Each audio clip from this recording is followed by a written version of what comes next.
Good afternoon. It's midday on Monday, the 27th of April. Happy birthday, Heike. We're here, David and myself, hopefully, I'm suspecting not, but hopefully Andrea Woolhead, who was at the Self Pub Fest yesterday, which was amazing. We may talk about that later.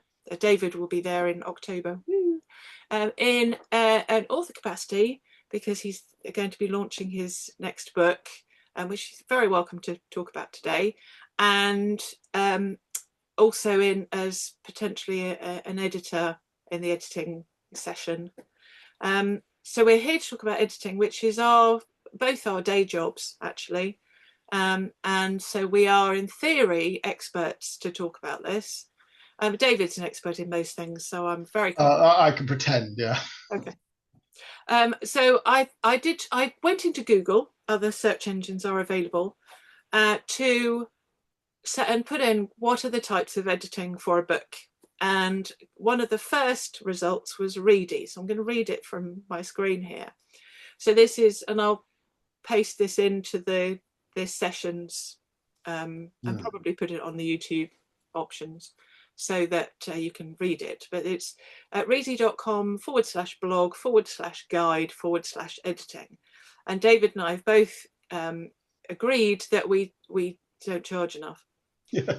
Although Reedy do look for editors, so we could actually work for them.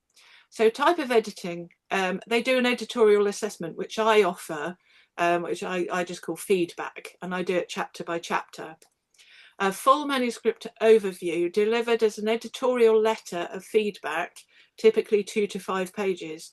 I should have looked before I did this, but I did a feedback last week for a lady, and I think it ran to about 10, 12 pages, something like that, because I do quite a chunk for each chapter, including any typos. So it's sort of almost an unofficial full edit, because I think David's will be the same as me, where if we see something that we think could be better, we don't say no. And in fact, we were talking about Troubadour before this started, because they are a self-publishing company based up in Leicester, and I can say that I won't be inviting them. If they do end up coming to Self Pub Fest, then fine. But for various reasons, and people can ask me off this, but not promoting their services. I was an editor. I was one of their editors, and I was hired as a copy editor for them. And I was then pointing out things that went outside of the copy edit remit, which they then told me I had to take out because they were only charging for a copy edit. And I said, well, this is wrong. This is factually wrong. And so it needs to be addressed. And they still needed me to take it. So you'd spotted things that were wrong with the manuscript. Yeah. And they said, no, we're not going to tell the author that because we haven't charged them for it. Ooh.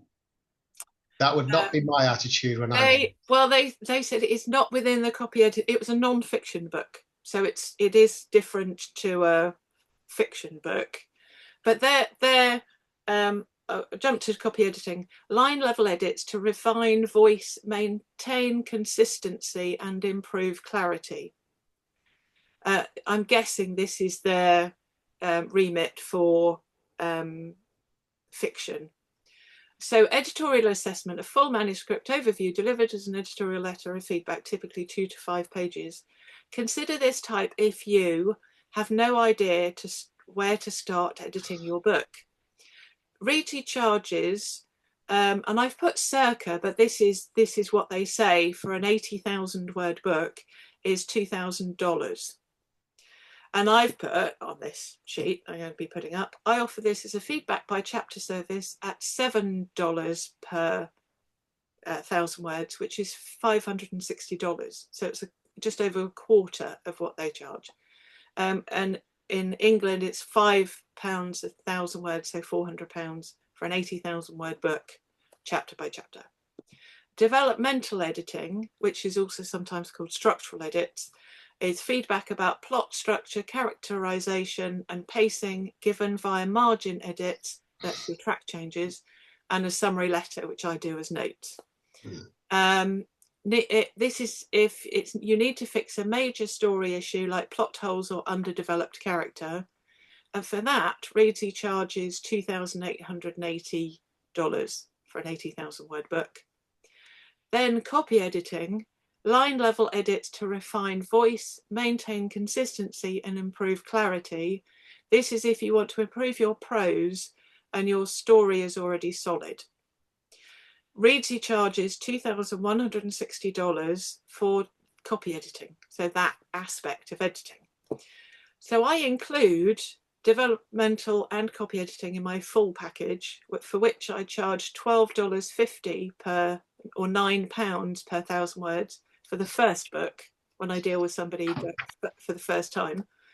Then $11 or £8 per 1,000 words for the second book onwards with that person. So you charge for your first book £9 per 1,000 words. 1,000 words. Right. Yeah. And that's 2 sweeps. So when I get a book in, I catalogue. First thing I do is catalogue the chapters, so the chapter lengths. So it'll be a word table which will just have prologue if there is one, down to epilogue if there is one, and all the chapters in a simple word table, which will then I'll put the starting pages, and then I can just work out from that how many pages long they are. And then I shade in a colour, usually green to be positive, shade in a colour the longest lengths. And then I look at I just highlight that chapter, and Word tells me how long that chapter is. So if it's over 2,000 words, then at the bottom I recommend that any chapters X, so say 6 pages, depending on spacing and font size and so on, and over, should be split in half. And often you'll find there'll be a scene and there'll be an ornamental break, your asterisk or your blank line. And then so they could be the points where there's a time passing or a change in point of view or something. It's illogical places that you could then split those up. And I recommend no more than 2,000 words a chapter, so that people go, oh, this is only 5 pages long, I'll read a bit more. And surely, to my mind, it depends upon the type of book that you're editing. Some books have long chapters and some have shorter chapters. They do, but when I give an example, if I ever get queried for that, when I give an example, it does depend on the genre for sure. Because if you're, say for instance, my example is for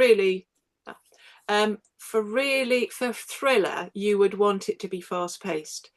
James Patterson is my example, where his books are average, they're slightly shorter than normal, so 75,000 words. And the last one I looked at was 141 chapters. So that's an average of less than 500 words a chapter, or about 500 words a chapter. Yeah, I think that's too short, doesn't it? As an average, see, for me personally, I don't, but it would, yes, I think probably half and half. Half readers would go, that is too short. Other readers would go, oh no, I love short chapters. And he alternates. He's very clever because he alternates between the detective and the baddie and the villain. And he, at the end, you'll either, we're about to learn something, or we've just found something out. Oh, what does that mean? And then you've got to then read the next chapter to find out what the end of the previous chapter means. And because his chapters are so short, I've only read one of his in its entirety from start to finish, because it was Step on a Crack by Michael Letwidge. And since the last few years, I don't really read. I read short stories for pleasure, because the last book I started reading was a Henning Mankell Wallander. And that I didn't get very far before I just thought, no, I can't do this, because I can't take my editing head off. Whereas short stories, they're over. And there was something in that book, I can't even remember what it was. Next time I visit my friend Heike in Germany, happy birthday, I will look at it, because you'll still have the book. I'll look it up and see what it was. But it was something so bad that I put it on Facebook, and most of my friends are writers, or readers, or both. And though it then it didn't blow up the internet, but it blew up my little portion of the internet. People going, how did that get published? And because it's a book in translation, then you can't necessarily blame the author. It could have been their translator. But even so, an editor should have picked that up. And I can't remember. I can't remember what it was, but I'm the same. I'm reading traditionally published books, and I'm spotting things that are wrong, and you just wince. Yeah. So that's really, and then they've got proofreading, which I don't actively do. I mean, obviously, so when I get a book and I catalogue the chapters, I then I've got the manuscript, I've got the chapter thing. So once I've catalogued it, that's done. I don't recatalogue once if I've changed anything. And then I have a names table, which is a very simple Word document, A to Z down the left-hand side, then 5 columns: female first names, female surnames, male first names, male surnames, and things and places. So say you've got John Smith, it would be John Smith under J, first name, John Smith under S, surname. And then if you've got places like London, we'll go under L, so going across from L in the places and things. So things could be company names, or then if I've got an animal, it could be Freddie in brackets dog. And so we know that that's what it is. And it's just really so you can instantly see then, A, the letters you haven't used. So if you've got 6 J's, J, M, and S tend to be the most popular. I've got it what you're after. Yes. Yeah. And then I have a notes document where I put all my comments. So anything that's too big for a side in the track changes, I'll then put, and also my process. So first of all, I've catalogued your chapter, see that. I've catalogued your name, see that. And any other general comments, then I'll put it in there. Or I read, and as I'm going along, and I'm sure you do the same, if there's something that's really funny, I'll highlight it, create a comment, and put love this, or funny, or lol, or something. It's really important to put positive comments in as you go along. Yeah, absolutely. It's far too easy when you're editing to be critical all the time. And the writer needs to know what's working. Exactly. Because we never know when a book's gone out unless you get a review or somebody emails you, which is very rare in my case, somebody to email me. And you don't know what they think and at which point. So if you think something's funny and it hasn't occurred to the author that a reader could see it that way, or it should be and I haven't said anything, or it's nice to get, so I put all my reactions in. But yes, they offer proofreading. So final edits to correct small errors in, let me just move this up a bit so I can actually see it.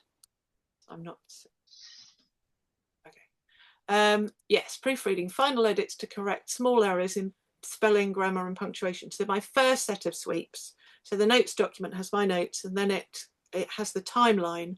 So if people don't have a synopsis, they can use that as their synopsis. So it's just a paragraph of what happens in each chapter. And that's useful for me, because if I go, well, and also, yes, at the end of the timeline, I have other timings. So if Joe and Frida meet for coffee on a Monday at 12, if there's 1 week where they're not meeting at 12, it's kind of, okay, why are they not meeting at 12? Because they're supposed to be. And then that's I can look at the other timings. And then I have all the characters, so alphabetically. So every time I find something and who they are, the main character in bold, anytime we learn something new about them, that goes in there. And then the same with locations, and then repetition at the end. So say if you've got 275 justs, or as, and then, or just as, things like that, or as, and things like as at the beginning of sentences. I don't look for those, but if I notice there are some, then I'll comment on that. You seem to do a lot more upfront note taking in a certain format or a certain way of doing it, whereas I tend to read the book and then decide what needs to be tracked or whatever. Yes. Well, what I tend to do when I'm doing the chapter length, and also sometimes that will pick out that you've got 2 chapter 7s because I'm cataloguing them. Because there was Yes. somebody in one of the panels yesterday who realised they got the proof book back and realised there were 2 chapter 7s. So my editor radar went, yeah, see if you've got a good editor. Oh yes, I've had the last thing I edited for someone else did have chapter numbers were all over the place. Yeah. Um, Or quite often I'll get next chapter where they've inserted something and either they haven't, or they know that they're all over the place. They've been moving stuff and they haven't amended the chapters. yeah. And so then I just search for chapter whatever, just the Well, word chapter, and then it's it will. so easy to do, isn't it? I think when you're writing something, you Yeah. get too close to it. You can't see the wood for the Oh yeah. trees. No, absolutely. And an editor's job, Yeah. an editor's job is to sort of step back and go, oh, hang on a minute, there's 2 chapter 7s there or whatever. Yeah, exactly. Yeah. And so I pick that up when I'm editing. So I do listen, because that's quite an easy process. I listen to the book. I email it or drag it and drop it onto my Kindle Fire. So I'm listening to it while I'm doing all this admin, because then I'm half listening to it. So I then every time, and also when I'm cataloguing the chapters, I'm seeing, because they're in capitals, the names of characters or places and things, and then I'm cataloguing those. So I probably get quite a way through the book when I'm doing all of that, without actually doing any track changes or any of the editing process. So going back to the reading thing, proofreading, final edits to correct small errors in spelling, grammar and punctuation. Consider this type if you're preparing to publish and just need a final typo sweep.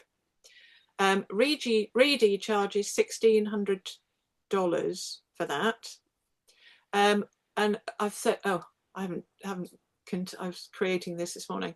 Although I do point proofreading to my editor Graham, because he tends to prefer proofreading to editing, so he tends to just proofread mine, but will let me know of anything that that comes out. I think I charged £3. £3 1,000 words.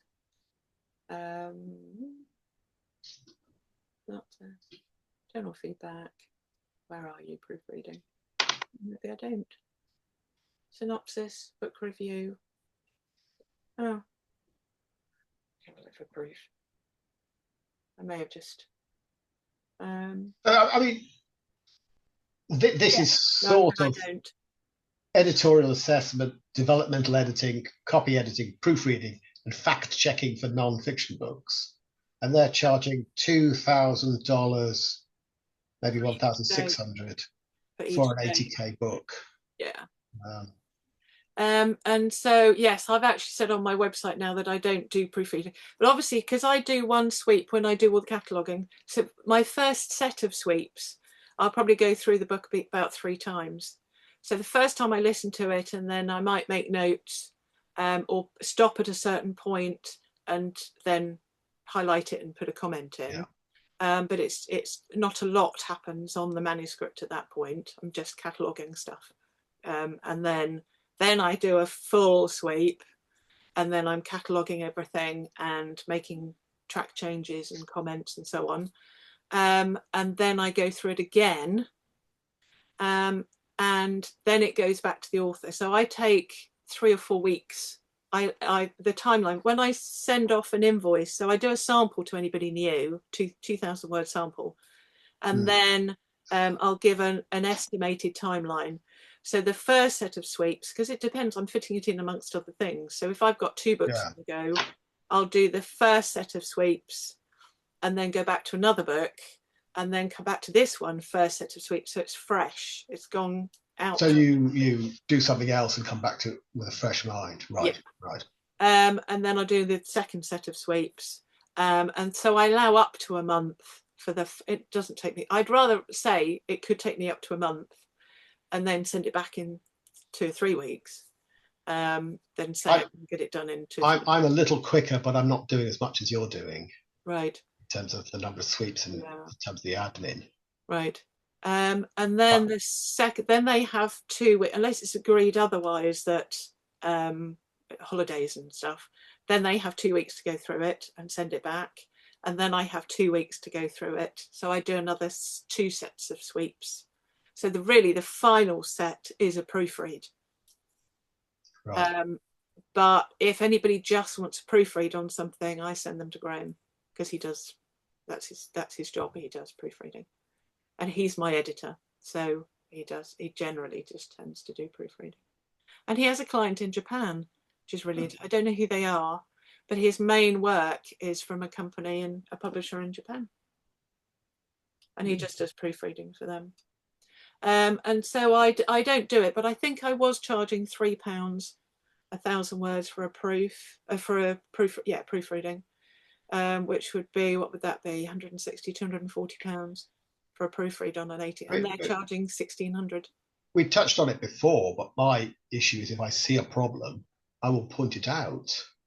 I won't say, I haven't charged for that, I'm not going to do it for you. Yeah, Keep it secret. I totally get that. The trouble is that, I mean, I do totally get it.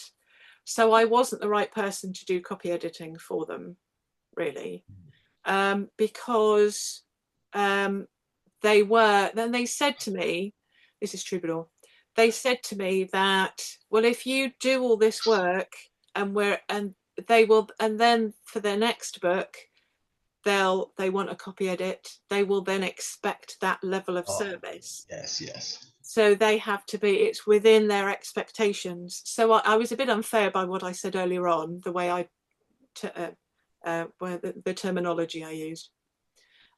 Is that yes, they said it was reader expectation. They're paying for this level. I'm providing more than that level.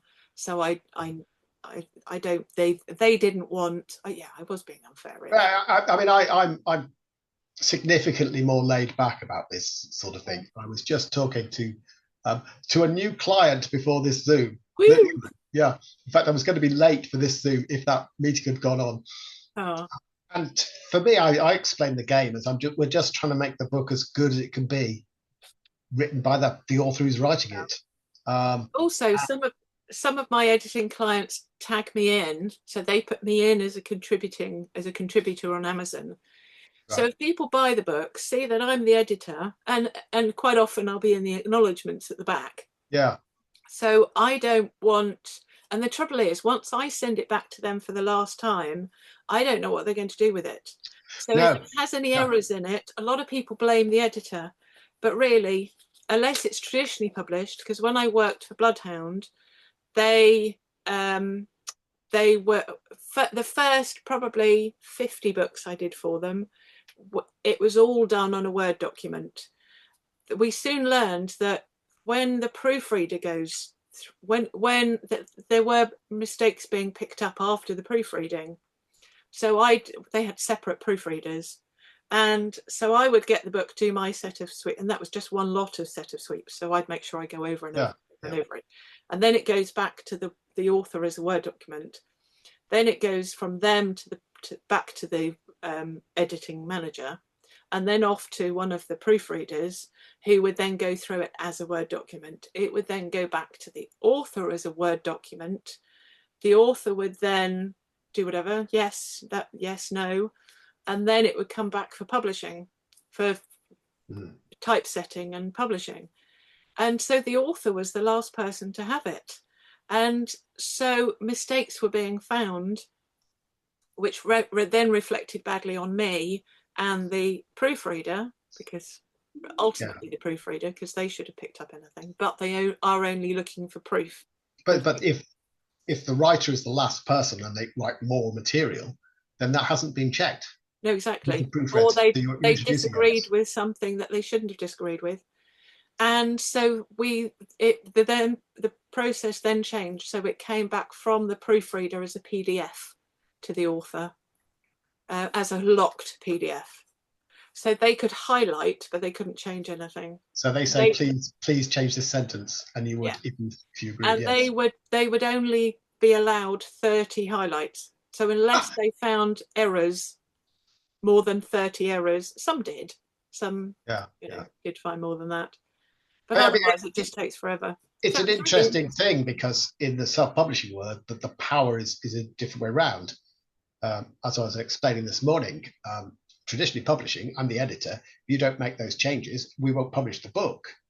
But in indie publishing, I'm an editor. I make a suggestion. yes, Writer can ignore it completely. yeah, no, exactly. Yeah, and you might not even know as the editor that it has been ignored. No, Um, no, because it's and their you can book. only do your best. And I'm Yeah. very much, I say everything as a collaboration. We don't want the reader to think such and such. We don't want to pull the reader out. And I'm also very conscious of the authorial voice. I don't want to change anything. I might make suggestions, or how about you word it like this instead? But it is the author's book, and so I'm very respectful of. I don't know whether there was a thing at the bottom. Let me have a look at the. Well, I've had that experience with. I edited somebody whose English was not his first language. Right. That was really important to maintain the voice that he had, and being really picky and changing all the grammar so it was correct would have ruined that. Mm. So that was quite a tricky one. There is a bit at the bottom of this. I've just gone back onto the RETI website. Fact checking, ensuring that all your facts, figures, and statistics in your book are accurate. Consider this type if you write non-fiction, historical fiction, or anything that relies on fact. They don't give a price for that. No, they don't. Actually, let me have a look. Maybe I've missed it off. Oh no, they don't. No, because the price. Okay, let me refresh this page because the prices have disappeared. Oh no. Okay. Yeah, no, there isn't a price for that. Maybe it's just. Yeah, no, they've only given the full. But yeah, it's interesting. I had considered applying to RETI, but I like working for authors directly, and I've never had to advertise. Occasionally, I'll put on Facebook if something changes. I've not. I used to put it as a pinned post. I mean, I've sidled into it slowly. Right. I got into self-publishing because a friend persuaded me to do that for my own books. And we did a sort of, if you edit mine, I'll edit yours deal. Right. And by chance, he finished his book first. So I was given the job of editing. Yeah. And I realized the opportunity that had turned up. So I dropped everything and spent a lot of effort on editing his book, getting it back to him. And I remember he was quite surprised by the amount of work I'd done. Mm. But of course, it was completely selfish because he was now honor bound to do the same amount of work for me. Yeah.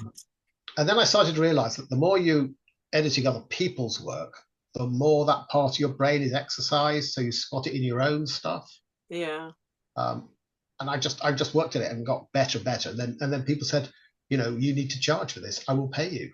Right. That's how I started to do professional editing. Yeah, it kind of the same with me, because 2005, I think it was, I started going to an evening class, and it was sort of part writing, part critique group, and it was run by Sally Spedding, a professional crime writer, and so I was giving feedback, and I went to a really good school, so I had really good, and English language was my best subject, and so I was finding, and people would same thing to me. People were saying you should do this for a job, and so 2012. So it wasn't all that long, 7 years, but 2012 I gave up my day job, and they've been not really out of work since then, which is wonderful.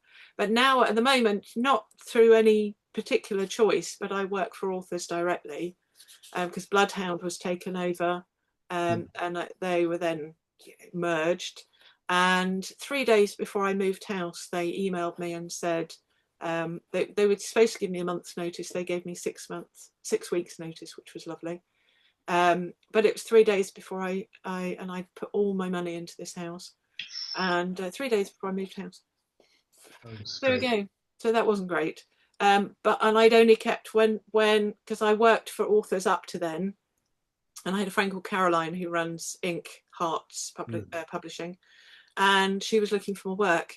So as Bloodhound took over over my editing, I was then giving Caroline all but one of my private clients, and I kept one who I call Mrs. Ireland, who hopefully will watch this and be involved in this, because she writes fabulous books, BR Maycock, and she's one of the people who tags me in as a contributing editor, as her editor. And she was the only client I kept throughout Bloodhound, and I was with them 4 years, I think. I did 163 books, I think, with them in the end. And then, of course, then when they let me go, 3 days before I moved house, I had one client, and a new house, a new 1962 house that I had no mortgage on, thankfully, but you still have to pay bills, and so I was panicking a little bit. So yeah. I built that back up. I now have 22, so I've built that back up. Maybe more than that, actually, 24, 25, and so, which is about right. I'm only taking now the genres that I write, so I may get odd ones, but on average people write a book a year. Although we learned yesterday that there are two, Chris Towndrow, who writes as Chrissy Harrison, and Alana Lawler. They both have full-time jobs, although Chris is his own publishing company. He's the chap who may come back in October. They write 2 books a year. Well, I've been averaging 2 books a year. Have you? Slightly less than 2 books a year, yeah. And yours aren't short either, are they? No. Some of mine are over 100,000. Yeah. Yeah. So what is your editing process, David, with your books? Bearing in mind that, because you've just my own books. Yes. Oh right. Well, either or. Tell me your own books and then everybody else's books, or everybody else's books and then. Well, everybody else's part of my editorial process is the same as when I edit somebody else's. So I will aim to write a first draft, but I'll usually go through it 2 or 3 times, and then I'll call it the first draft. Right. My partner then reads it, who is very critical. Dawn the poet. Dawn the poet, yes. Yeah. She'll read that. I know you don't read her poetry, but does she ask you to look at her poetry? Yes, I have done. Okay. Yes, and quite often I will go, it's a poem. Yeah, we're on about the same level with, sorry, poets watching this, we're on about the same level, because we're not. I say I have written poetry, but I don't publish it. I may do one day. I have written poetry as little kind of lenses at the top of a chapter, that little quote you put. Nice. I've tried that, and I put it through a writer's workshop, and they went, Dave, stop writing that. Oh. It's terrible. Well, I've written one pantoum, because I was chair of a writing group, and we had the writing on a Tuesday evening. I think it was the first Tuesday of the month was writing, second Tuesday of the month was reading, third Tuesday of the month was the poetry group, and then fourth Tuesday, although they went other times, was the theatre group. And I went to the poetry group to sort of help out. That's not the right phrase I want, but support. Yeah. And one month we had to write a pantoum, another month we had to write a sonnet, another month we had to write Fibonacci or other longer versions. And so in my catalogue I have one pantoum, one sonnet, because they were my homework. And I remember one of the lines is something like, and my bum went numb as the hours flew by. And it was, I can't remember whether that was a pantoum. And luckily they came out pretty fully formed. So maybe I should have a go at writing more. But one was where you have to repeat the lines. it's my loss, but poetry's always left me a bit cold. I just go Yeah, back to I cold. say I don't get it. And there was a debate actually yesterday. I should warn Ella. We have Ella in the chat, who hopefully will join us for covers next Monday. Was it Monday after? Next Monday. Audiobooks is Thursday. This. Yep. I'm going up to Lutterworth tomorrow for the results of a short story competition I've judged, which is nice. So there's no TNT tomorrow. So, having had my partner read a book, Yeah. I will then rewrite it from those sort of comments and that, and then I go to beta readers and editors, depending on who's available and what I'm doing. Right. Might do a couple of processes for that. You get 2 or 3 people to beta read it. Let's say rewrite according to that, and then try to get a couple more people to check it through. I've got some computer programs, one of which I've written myself to look for formatting stuff, whether my ellipses or 3 dots. Right. Yes. I just do find and replace for those. Yeah. I type in 3 dots, then 2 dots. That's it. Yeah, 3 dots or more than, I think 4 or 5. It's a bit like spaces, because quite often you'll see several spaces that shouldn't be there. Yeah. So I'll do find and replace for, say, I don't know, 10, however many spaces are needed, until it comes as fewer and fewer. Yeah. Until it's 2, and then I just replace it with 1 each time. I also at one stage put things through Grammarly and Hemingway at the same time. Do you? Yeah, I have autocrit. Oh, right. Yeah. I found Grammarly you can install to look at websites, and Hemingway checks text on a website. So I can get both of those programs working at the same time. And I found that very efficient. Oh, really? Grammarly checks for grammar, spelling, that sort of stuff. Yeah. And Hemingway tries to make you write like Ernest Hemingway with short sentences. I was going to say, I've never heard of Hemingway. Yeah. But it looks style. But it also spots adverbs and overused stuff. So, yeah, with both Grammarly and Hemingway, you've got to be careful, because some of the stuff you do, it objects to, and it's all right. Right. Like Hemingway freaks out if you put a list in. Yeah. I've never used it, but I get newsletters from Pro Writing Aid, and that's another one I know that people do use. I tried Pro Writing Aid. I just didn't get on with it. Okay. But I didn't give it a fair crack of the whip, so that's my fault. Yeah. No, I think it's all really useful. You mentioned about beta readers. How did you find your beta readers? People you know already? Well, I run Newsstreet Authors, so I just put the word out, and you get a group of people who you keep asking. Yeah, yeah. I should be more proactive and have ARC readers, advanced reader copies. That sort of stuff. But I don't. Well, I have lots of people who've signed up on my website to be beta readers, and I need to write something new for that, really. Because there's nothing to read at the moment. Although I quite like the idea of giving them my back catalogue, so that, because the great thing about being a self-published author is that you get another opinion on something, you can just go in, amend it, and put a new version up. And I do want to re-edit. I've only re-edited After Jessica so far. Right. That was 2023. So I want to go back through all my books. So I'll probably do a big sweep of all my beta readers. Yeah. And they're getting a book for free. And yes, it doesn't matter to me really how in depth they are, because every comment is useful. I loved this bit, or I didn't get this bit, or so on and so forth. And the final stage for me is I get a proof copy, actual physical proof copy, and scribble on it in red pen. Do you?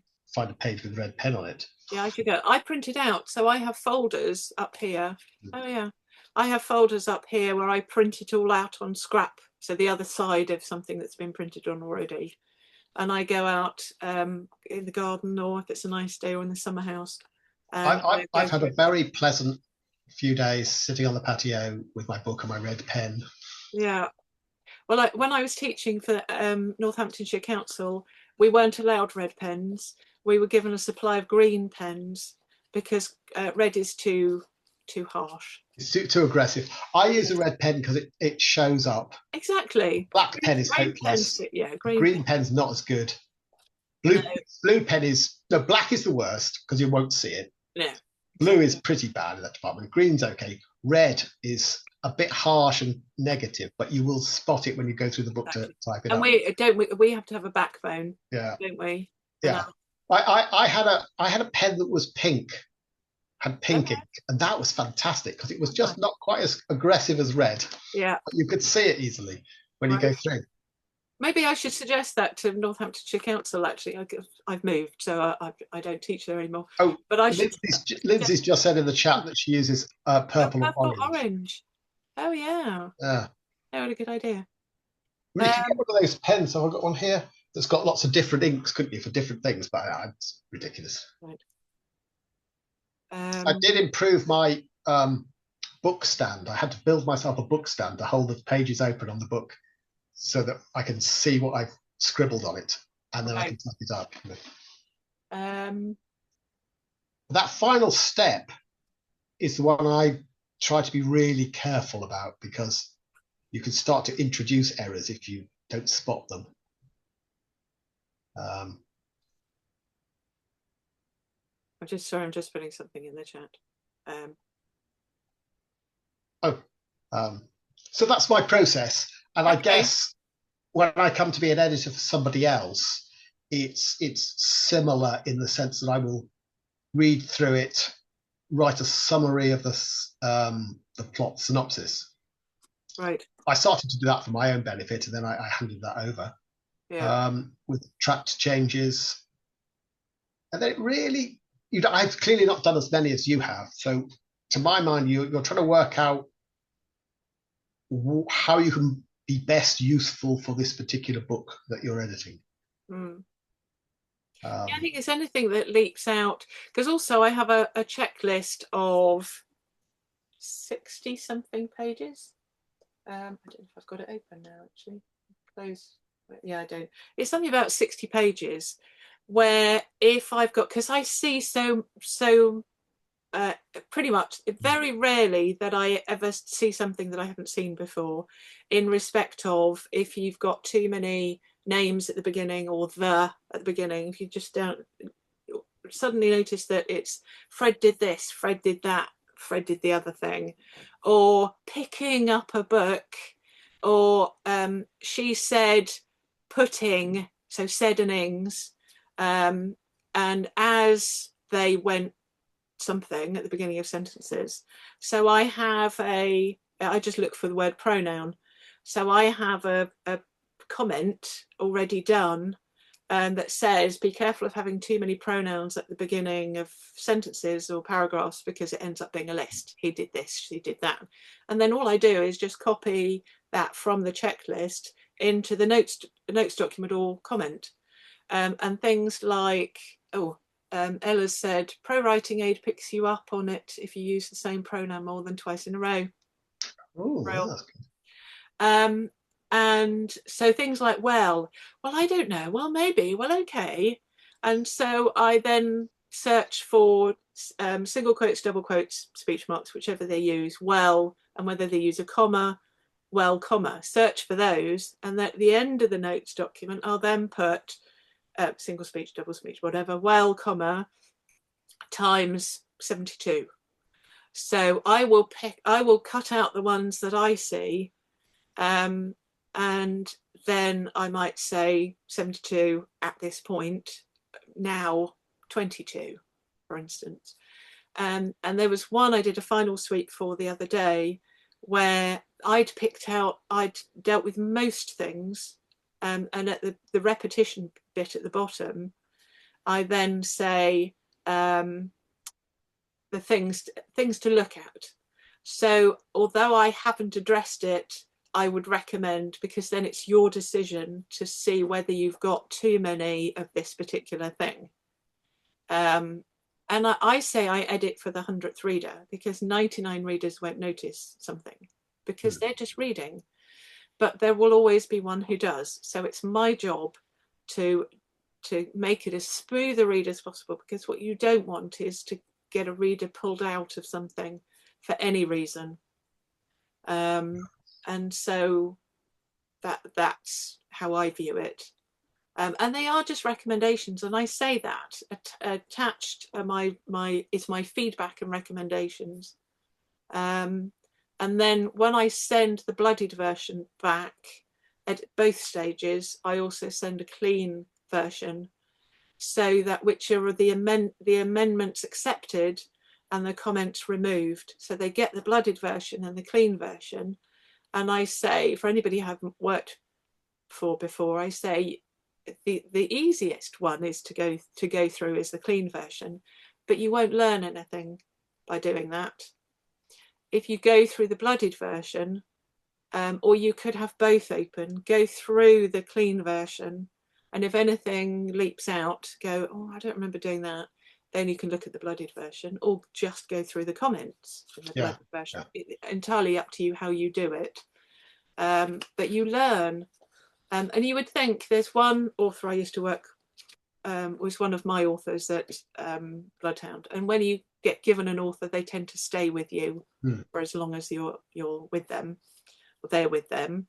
Anita Waller, who writes fantastic books, and she was then, and part of the reason why I think I was let go was because Boldwood were taking a lot of Bloodhound's authors. And they were getting new authors all the time, but a lot of the successful ones ended up going to Boldwood, Diana Wilkinson and Valerie Keogh and various other authors. And so she couldn't get her head round point of view. We'd have 3 characters in a scene, and we'd go in one head and then another head and then another head. And I know in my after I'd done about probably the 8th or 9th book with her, she'd email me pretty much every single time, and she said, I still haven't got to grips with point of view, with POV. And she just, and there's one author, I can't remember who it was, might have been Anita, sorry Anita, who loved the phrase once more. And if I spot something often, I have a thing for once more. So if I see the phrase once more, I'll then do a search and see how many there are. If there are a couple and one's on page 6 and another one's on page 123, that's fine. Yeah. Nobody's going to notice that. But because it's something I've come across before, then I will search, then pause it and search for that. How do you handle reviews for your books, as a general question? Do you look at your reviews? I do look at my reviews. Religiously? No. Okay. The advice was not to look at reviews all the time and things. No, I don't. And don't look at your sales every day either, because you'll just get depressed. I used to twice a day. Oh no. Yeah, that was very early on. I was given those 2 pieces of advice, and I followed them. It's so much better because of it. I do look at reviews in order to get that lovely phrase that you can put on the back of the book from a 5-star review now. Yes. Oh, they are useful. The thing I find, I was going to say earlier on, and I meant to say this before now to Lindsay, that the last time David and I were in a room together, in a Zoom room together, I think was your spotlight. And that was 2 hours, 23 minutes and 53 seconds, burn into my brain. Sorry. So if you do have to go, Lindsay and Ella, if you do have to go, then and we'd like to, if you've got questions for us, then do ask questions in the chat. If a review seems to be negative but makes sense, I will take that on board. It's editorial advice, isn't it, I guess? Yeah. Never argue with a reviewer, because you will lose. Yeah. It's a rabbit hole you do not want to go down. Yeah. The best way to find that last typo is to get 50 copies of your book printed, pick it up, move to a random page, put your finger down, and that will be the typo. Right. Every time. Because the last thing you want as an editor for anybody else's books or your own book is to have a review on Facebook that says, and people will, on Amazon, and people will do this, regardless of whether it's a traditionally published book or because there are typos in traditionally published books, that I found a typo. We are human. Yeah. We do as much as we can to avoid there being any typos. But I have noticed some conversations on Facebook between British spelling and American spelling. If a book is set in America, written by an American author, then I'm very conscious that everything has to stay in America. And I have an English American dictionary, that I'm using the correct terminology for wherever it's set, or the nationality of the character. So if a character's a different nationality, then it has to be true to them. There was one book I had, not directly through a publisher, who that was written by an English author. The main character was English, but it was set in America. And that was actually what led to me creating an English, for my own use and the publisher's use, an English American. It took me 3 days to do it. And I'm sure there are online. I'd probably buy one online, thinking about it. An English, but it's something I did in between to have our own version of the phrases and terminology. But I know there have been reviews, not for any books that I've been involved in, where they've said the spelling's wrong throughout. There's no U in colour, or there is a U in colour that shouldn't be there. Yeah. Hello. I heard that very recently from one of our authors. And it's doubly difficult with things like, do you use a Z in realise or not? Because we used to put a Z in our words, and then in Victorian times, some posh academics decided that wasn't the way to do it, just so they could look down their nose at people. And English, British English is now veering back to using the Z. So people will see you put the Z in realise and go, oh, that's an Americanism. And you go, well, no, it's not. That is actually proper British English. But not all of our words are changing at the same rate. Yeah. Well, I one thing I do is sweeps. If I see one, if it's got realise with a Z, and also consistency, because quite often there'll be okay, just okay, and then there'll be okay, AY. So the last one I did, that was the final sweep. I said you've got 17 okay, and then you've got 4 okays. So I've taken off the AY from those 4. We've got Ella in the chat. If it's a British setting with British characters, American spellings throw me out of the story. So how does that work then with historical fiction? Would you expect to see the Z in realise? Well, I read historical, and if you're writing something set before 1900, it should be a Z. And if you're writing something set after 2050, it should be Z. And in between those two dates, it should be S. Right. Because I search, if I see a Z where I know they've used English spelling, like colour with a U, and if I see a realise with a Z, I then search for REALIZ. So it picks up realise and realising. I've written a computer program to do that for me. Have you? Yeah. Why does that not surprise me? Yeah. But I struggle with it because I'm in the process of changing my spelling from the S to the Z. But some words have changed and some words haven't changed. Oh. See, wouldn't that throw a reader out who doesn't know that? Yeah. So what is the solution for that? Because I would say it would have to be consistent. So as Ella's asked, so pre-Victorian, the whole book would be Z. Because if you read it sees an S in for one and a Z for another, they would think that's a type. In my view, they would see that as a typo. Because I'm all about consistency. If it's not what the reader is expecting, it throws them out the story. That is a problem. Absolutely. And I can't stand over every reader and say, no, that is correct because this word has not quite changed back yet. Yeah. That doesn't, I can't do that. No. So yeah, you can. well, how good Lord, we've probably spent 10 minutes arguing about whether you put an S or a Z in, which in some respects, does it matter? Mm. Um, but yeah, it does, doesn't it? But I think yes, because you don't want the reader to, especially something very simple like that. You don't want a reader to, and because they will go on Facebook, they'll go. Why do I keep saying Facebook? They'll go on Amazon and say, "Oh, I found a load of typos in this." If you've Yeah. got Z in some places and S in other places, Well, I think however you spell realize, that's the way it should be spelled. yes, Yeah. exactly. Yeah, And organize yeah, must be spelled the same all the way through. yeah. Does organize and realize have to agree with each other? Yes, I Well, would. I would say so. I would argue perhaps it doesn't have to. Okay. But this is an argument to have with a beer in the pub.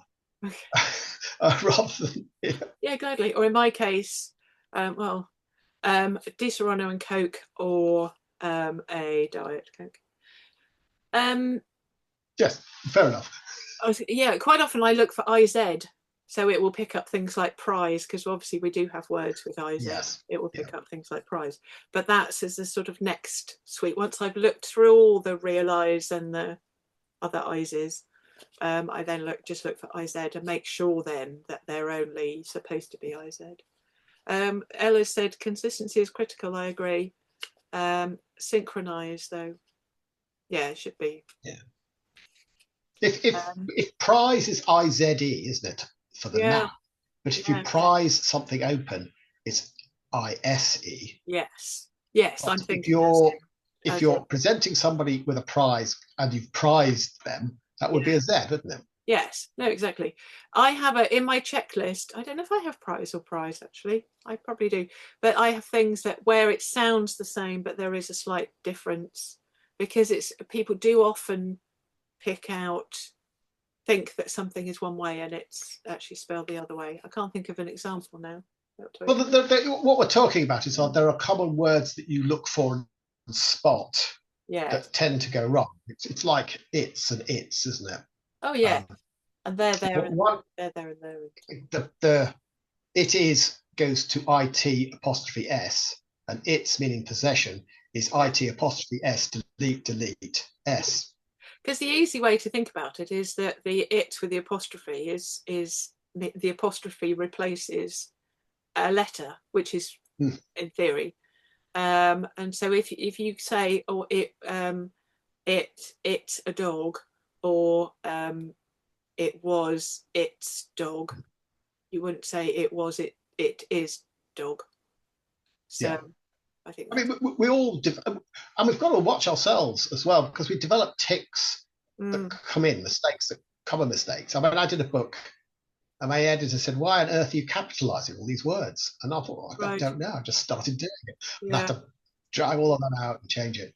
See, I'm really on the fence about when you're talking to somebody and you say their name or a term of endearment or a nickname, whether you put a capital, because if you say, for instance, the Doctor, unless you're talking sci-fi, it would be the then little d for Doctor. But if you're talking Dr. Smith, then that would be capital D, capital S, because it's the official, it's a name. But if you're talking to Dr. Smith and saying, oh, I don't totally agree with you, Doctor, would you put a capital D? Because I'm inclined to put a little d, but you're still talking to somebody. If you can replace, if you can replace the word doctor with the person's name, yes, then it should be capitalized. Yeah. So that your example, I don't agree with you, doctor, will be a lowercase d if you're referring to, because he happens to be a doctor. But if you can say I don't agree with you, Frank. Yes. Then that should be a capital D if you're using doctor. Yes. So yes. So you think, so say I was talking to Dr. David Wake. If I say I agree with you, Doctor, would you use a little D or a capital D? If you, I don't agree with you, David. That would be a capital D. So Yes. yes, if you're replacing David with Doctor, then Yeah. it would be a capital D. Okay. Because I've kind of gone one way and the other with yes. Ella says you would use a capital because you're using it as part of their title. Yes, I've been doing it wrong all these years because I've gone little. Well, But then you go we all mum. have these. I mean, mum is in theory it's a job title. My mum, Yes, the mum, and I put capital M. So I don't know why I put small d. And sir, but if you're, yeah, if you're going, see, I've changed them to small s's. If say you'll go to a hotel, may I help you with your bag, sir? But because they're not a sir, it's not unless they happen to be Sir no, Lancelot. that's a lowercase s. Yes, that's probably why I've gone small s's Yeah. for. Anyway, I mean, there are, we're coming back consistency. As long to as it's consistent. things that you do that are actually correct, but people think are wrong. Yeah, It's been it's like pointed out to me 2 or 3 times. In one of my novels, somebody said a comment as a Parthian shot, and they said no, it's parting shot, but Parthian shot is correct right. because if you have a classical education, Okay, which I didn't. so some readers have thought that was wrong, whereas actually correct. Yeah, I'm not sure what you but do it's about that. again. I think you have to have the reader in mind when you're editing. Yeah, The yeah, average reader. Although I say I edit for the 100th reader, you have to have all the 100 readers in mind. Because you want, as we've both said earlier on, you want it to be as smooth as possible. but like devil's advocate, part of the remit of writing something is there's an educational element to it. Yeah. So you should use Parthian shot to say, Yes, here is a thing we shouldn't forget what it is. because you want, absolutely, I mean, you want a reader to learn something from, even if it's a novel just to entertain. You want there to be some, you're learning about, if it's a place they've never been to, they're learning about that place Yeah, from the description. What you don't want is, and some readers I know do have a dictionary and they want to be challenged and they're quite happy to learn a new word, stop there, pause it or put a bookmark in, go to the dictionary, see what that word is, and then, okay, that's what it is. But when I say to authors, yes, absolutely, have words that people aren't likely to know, but they should understand what it is from the context so that they don't have to go to a dictionary. They can go, that's what it is. Whether it's a medical term or something, that you've got the context of it. So if you're in a hospital and the doctors are using terminology, we know because the person's broken their arm that that's to do with part of their arm. I have had this debate with one of our New Street authors about, because she thinks I use a wider vocabulary than she does. She's writing thrillers. Is this looking down my nose at thrillers? I hope not. Right. But thrillers need short sentences and short words and have speed to it. Whereas if you do something slightly more introspective, then a wider vocabulary makes sense.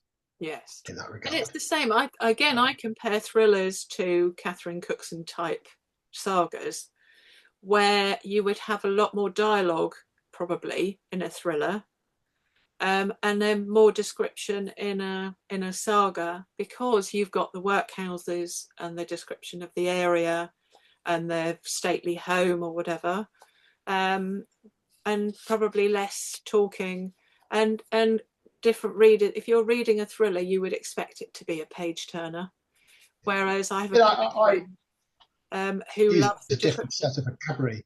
I use a different set of vocabulary when I'm doing a cozy mystery versus my adventure story set in Victorian times. Yeah. So I use a lot of Victorian terms because that feels right to do. But that's another thing to spot, isn't it, in editing? is would the character use this phrase at that period of history or not? Or, yeah, absolutely. mm. How do you deal with colloquialisms? So if you've got, say, two characters, one from Yorkshire, one from Glasgow, because I have had books in where it has all, every time somebody from Glasgow speaks, it's done in the real speech. And I say, well, probably 0.01% of your readership will be from Glasgow, and they've picked Yeah. it up because they know they're from Glasgow or they live in Glasgow and they can understand it, and it's got an appeal to them because there's a familiarity before they've started, because it's they know Glasgow. Whereas the other, whatever I said, 99.999% of The people vast majority. Yeah. won't know. They're probably not even British, but they want to learn something about Glasgow.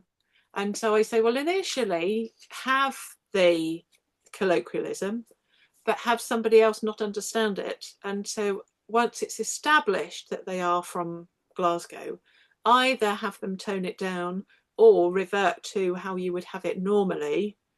But know that in the back of our minds, they won't be saying it exactly like that because they're from Glasgow. So if you've got two people from Glasgow, they're going to understand each other. There's a really funny advert. It's a really old advert, and I can't even remember what it's for. It may come to me, where there are two Scottish people in a lift, and it's a new lift, voice activated, Oh, yes. and they go something like second floor, second, it's Scottish, second floor, and that's Irish. Anyway, saying it's in a Scottish accent. And Ella said 11. Why have we got 11? So floor 11 on the lift. Oh, she knows it as well. Yeah, yeah, that's it. 11. Yes, 11. And they're trying to get this thing to move to floor 11. Well done, Ella. For 11, and it's not understanding, and it's keep saying don't understand. Harry Harrison, a great science fiction writer, used to tell a story. He was very big in Esperanto, trying to get Esperanto adopted.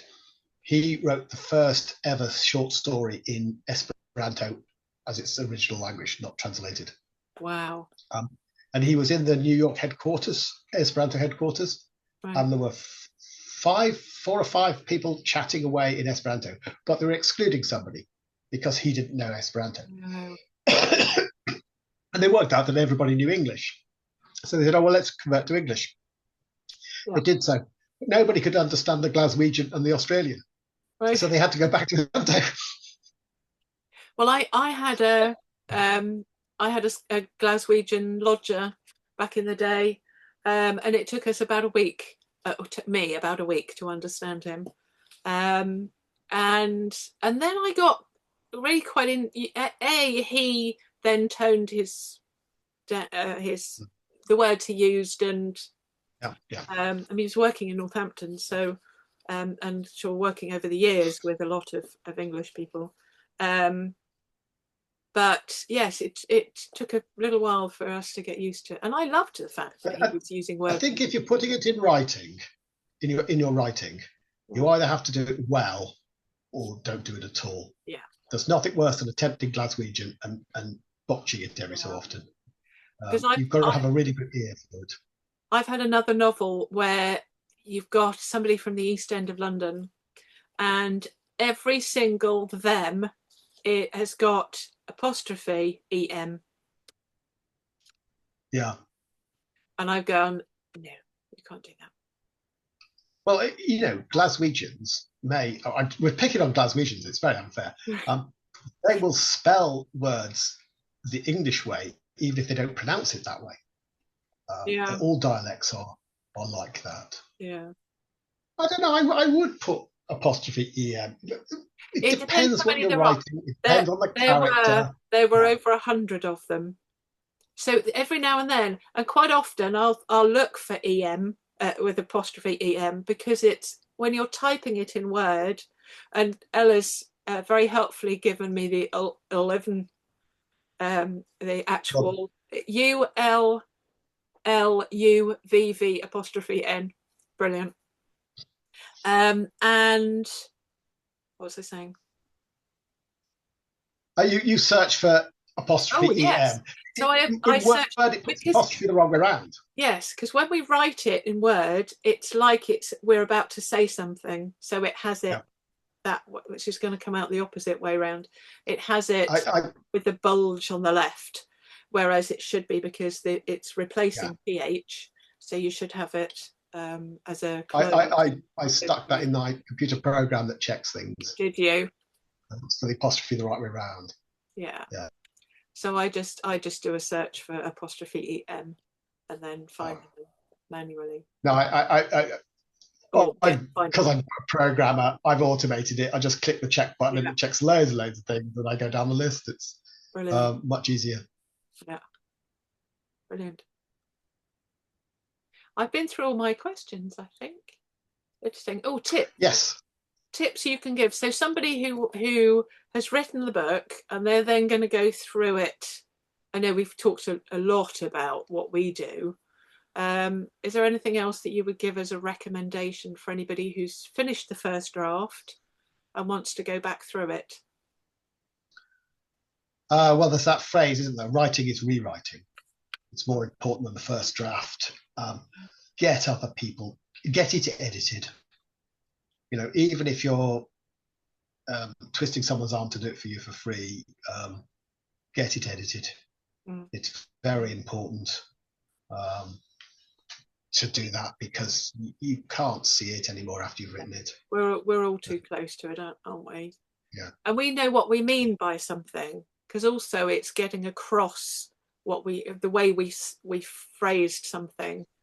Because if somebody will go, oh, well, I don't quite understand what that means, but you know exactly what you mean, but you always have to have a second opinion. You're describing a scene that you can see in your head. Yeah. It won't go across to other people's heads if you've not described it properly. Yeah. Do you read your work aloud? Do you get something? Do you get your computer program? Do you have a computer program to No, I don't read it aloud. I don't get somebody else to read it aloud. Right. But I think you should. Yeah. I think it's just pure laziness that I don't do that. Yeah. Because my Kindle reads it too. I did cross somebody who said you should record the audio book as part of your final proofing stage. Right. Yeah, I'd like to do mine. I'd like to do all of mine. I have looked into it, and we'll be talking about audiobooks coming up shortly. On Thursday evening, talking about audiobooks. I don't know. I think I've got a couple. Are you on that as well? Well, his argument was you should read your book. You should read your work aloud, record it, and you've done the audiobook at the same time. Exactly, providing it's right. Yeah. Oh no, I've got Phil Oddie, so science fiction fantasy author Phil Oddie, and crime novelist Damiano. He's done one panel with me. There are 2 so far on audiobooks. So I've got 1, 2, 3 spaces on audiobooks this Thursday. Before New Street Authors. Well, I've only got 7. I've only got 1 audiobook done of my own. Do you listen to audiobooks though, don't you? Do you listen to audiobooks? No, I don't. Because I end up doing something else and I lose my place in the audiobook. Yeah. No, I love listening to audio. And if I buy a book, I get it on Kindle, and then the only paperback, I even gave away some that I've been given because I'd edited them to the charity shop, because they were all signed with my acknowledgement in the back, me in the back. When I moved house, they all went to the charity shop. But all the books, the physical books, I just have short story collections. Everything else I get either as an audiobook or as a Kindle, and either email it to my Kindle Fire or drag and drop into the send to Kindle app on Amazon, and then listen to it as an audiobook. Because then I find I can pay enough attention, but I can't be doing anything with words. So if I'm blitzing my office, then I'll listen to it. If I'm doing anything on the screen, I can't. No. I don't know how people write, and some people prefer to write in a cafe because they like the noise and the other people, rather than I have classical music on. I normally do a playlist on Spotify that generates the mood of the story I'm writing. But that has words, doesn't it? No, from mostly from film soundtracks. Oh, okay. So it's the same as classical music, Yeah. in that sense. I have an electronic friend up here, and I just say her name and play the station classical focus, and so I get no opera, nothing really with nothing too loud or busy, and it's all just nice stuff, just gentle stuff in the background. I like some kind of noise, but I can't have anything with words when I'm writing or editing. No, you can't have songs, can you? No. And I can't have film soundtracks from something that you really recognise, like Raiders of the Lost Ark or Star Wars. Right. That's too specific. Yeah, I have, not when I'm editing, but sometimes I'll have the TV on if I'm doing admin, and I end up just going like sitting at my screen like that, staring at because I'm engrossed in the TV. No, can't do TV and something else. No, I never do that. I can't have any words with when I'm editing. But okay. Anything else you'd like to add? Anything from final words from Ella or Lindsay in the chat? There's one thing to mention is that if you're a writer and you've got an editor commenting on something, there's usually two ways you can jump with it. You can either agree with the comment and go in that direction, or you can disagree with the comment, but you need to go in the opposite direction for extra clarity. I had my iPhone book professionally edited, and he came back and he said he wanted more of a Pinocchio story for the main character than artificial intelligence. Okay. And I thought, no, I absolutely don't want that. That is a reason for writing this book, is I don't want to do that. Therefore, I had to make it clearer in the text that it wasn't that. Yes. So the editorial comment was really useful, even though I went against it. And I've started to point that out to people who I edit for, to say, look, here's my comment. You can go this way or you can go that way with it. Yeah, no, absolutely. Yeah. I do say that it's my feedback and suggestions, but it's your book. And so my professional advice is, however, if it goes against what you want, then absolutely, it's a second opinion. So we're done, I think. Excellent. Thank you, David. That was very enjoyable. Always a pleasure. So I'll see you for on next Monday at noon. At noon? Design. Yep. And I'll email before that. I left it rather late because of yesterday, the whole fest. Brilliant. Oh, that's fine. Normally I will email out a day or two before each event, because I'm now putting up the kind of things I'm going to talk about. And I know we go off at tangents, and other people come up with other things, which is great. But I'm going to try to be better at and that's another thing I pick up. I look for try and generally change them to try to do something rather than try and. Well, that was in the book I've just proofread. I looked at this try and, try to, try, and I swapped it backwards and forwards because I couldn't quite work out which it was. Yeah, try to do something, because it's all. I mean, unless you have try as the verb. It's they're trying and then to do something. Yeah. So it's a modifier effectively. What's I going to say? Yes, I'm going to try to be better at emailing the panels a day or two before. I tend to leave it sort of fairly the day before, because people do then say, "Oh, yes, I'd love to do this," and then. But I could just email out again. It's okay. Email everybody with the reminder of the link and the things we're going to possibly cover. And I shall try and up-to-date my calendar properly. Thank you. I shall gloss over that. Yes, thank you. That'd be great. But yeah, I will be sending out reminders more ahead of time. And we shall look forward to seeing Ella next Monday. So I'll send you out an email, Ella, with all the info. And have a look at the calendar. There's a calendar page on the website that says what's on when in order. It doesn't say who's taking part, but then you just click on the relevant link and it will take you, and you can see who else is involved. And there are up to 6 of us in each time. Then I think we have enough no any more than that. We have gone up to 7 at one point where somebody's hopped on at the last minute, and some people do leave it to the last minute and just appear in the chat, and then I say, would you like to take part or just remain in the chat, and then we play it. So they're quite fluid, and then some people can't do it the last minute, other people come on, so I just update the page once it's been on and have the video feed to YouTube. So thank you David, always a pleasure. Lovely. Well, I shall see you on Thursday for a New Street Authors. Oh yes, after the audiobooks panel. All right, thanks very much. Pleasure. See you soon. And thanks Lindsay and Ella in the chat. Lovely to have people live as always. Okay, thanks very much. Bye. Bye.